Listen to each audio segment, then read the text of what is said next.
দীর্ঘদিন পর বসিরহাট ২ নম্বর ব্লকে পা রাখলেন অপরেশ মুখার্জি।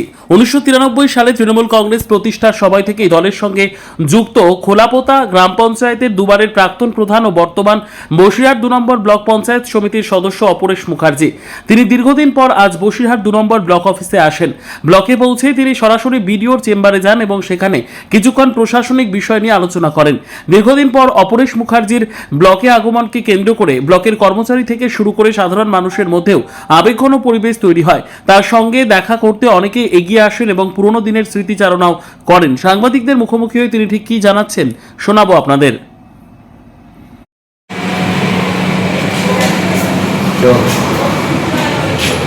প্রথম কথা, আমাকে পঞ্চায়েত সমিতি যেহেতু আমাদের রিজার্ভ এসসি রিজার্ভ মহিলা, তার জন্য আমাকে পঞ্চায়েত সমিতিতে টিকিট দেওয়া হয় এবং তথা ২ নম্বর ব্লকে ২৭টা পঞ্চায়েত সমিতির হাইয়েস্ট ভোটে লিড দেই আমি ৩৩১৭ ভোটে।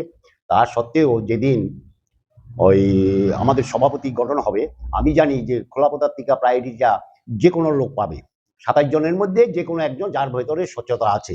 কিন্তু পঞ্চায়েত সমিতিতে যাবার পরে দেখলাম যে দীর্ঘদিনের করাপ্টেড। কিছুদিন আগে আমাদের পঞ্চায়েত সমিতি, তখন পঞ্চায়েত সমিতির সভাপতি ছিল রূপক ঘোষ, সেই সময় তিরপল, ফিডার, দুধ, হাড়ি, জাল সবকিছু ট্রাকে ট্রাকে ধরে মাটিয়া থানায় ধরে নেয়, তাকেই সভাপতি নিযুক্ত করেন। সেই দিন থেকে আমি পঞ্চায়েত ছেড়ে দিই। আর প্রথম কথা, আমি ১৯৯৩ সালে বারাসাত কাছারি ময়দানে মমতা বন্দ্যোপাধ্যায় যখন যুব কংগ্রেসের সভাপতি ছিল, ওই মুহূর্তে উনি তৃণমূল কংগ্রেসের জন্ম দেন। তখনকার এসপি ছিলেন রসপাল সিং।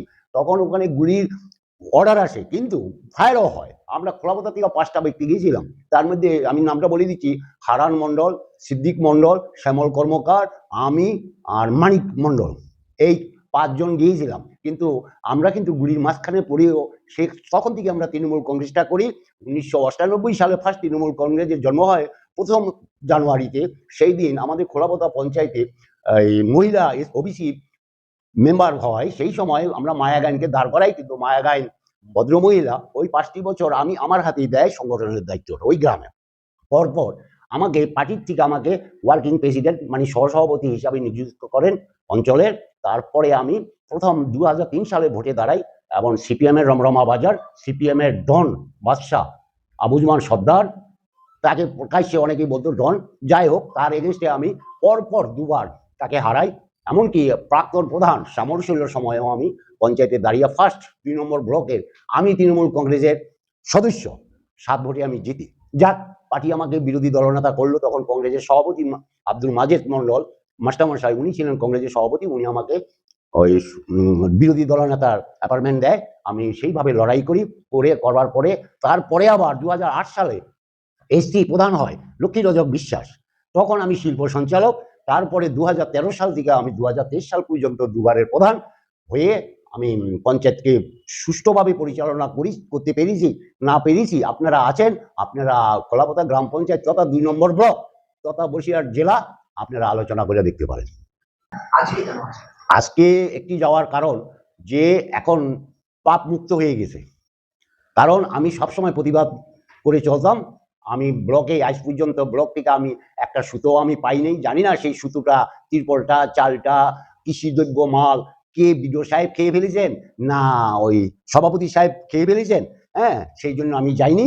ওই রাগের থেকে আমি আর ব্লকে যাইনি। কারণ আমি শুনতাম, আমি ৩৩০০ মহিলা সমিতির সংগঠন করেছি। আমি ১০ বছরে ৩৩০০ মহিলা সমিতির সংগঠন করার পরে শুনলাম আমি কিছুদিন আগে সকাল সন্ধ্যা গ্রুপ, খোলাপোতা গ্রাম পঞ্চায়েতের সকাল সন্ধ্যা গ্রুপ উত্তর ২৪ পরগনাতে প্রথম স্থান অধিকার করে আমার নেতৃত্বে। সেই দিন আমি সত্যজিৎ ভবন থেকে প্রাইজও পাই।